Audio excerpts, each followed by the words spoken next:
Hi. Hi, how are you? I'm good. Oh my God, it's so good to be here. My name's Kelby. You guys were talking about like feminine and masculine before, and like being a man and being a woman.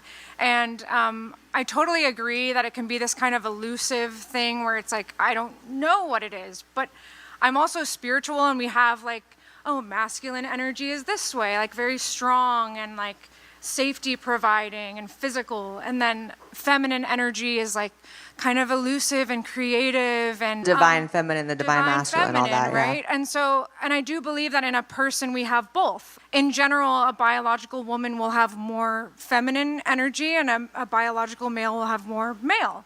But I look at you, Blaire, and you clearly have more feminine energy. Like, it's very clear to me that you do.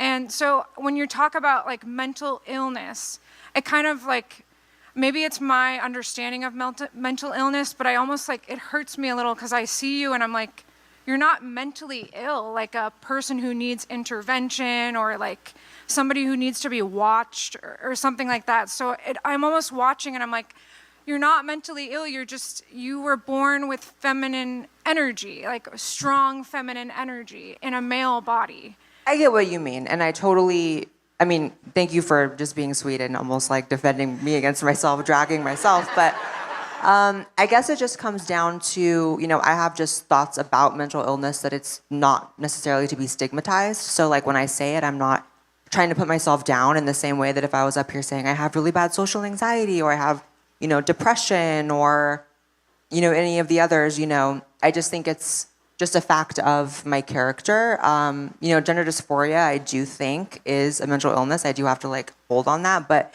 I also do think there is something to be said about the fact that, maybe it was, created in my brain because I had that, energy that you spoke of, from birth, which, my parents thought I was gay when I was like a toddler.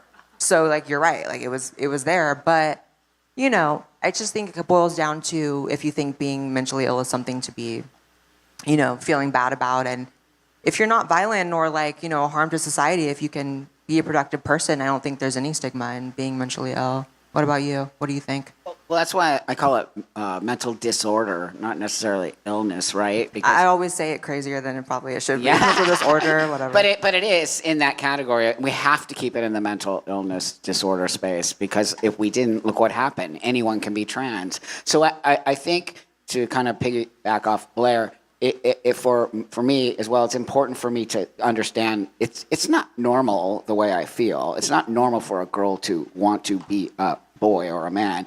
And I think if we normalize that, that's very dangerous. I think the first thing we have to do is we need to say, why do you feel that way? And, this is the last resort, people. This isn't the first resort. And now we've put the cart before the horse. We've now given kids this idea that you can just change your sex. I did not change my sex. I'm still a chick. I'm an ugly chick, but I'm a chick.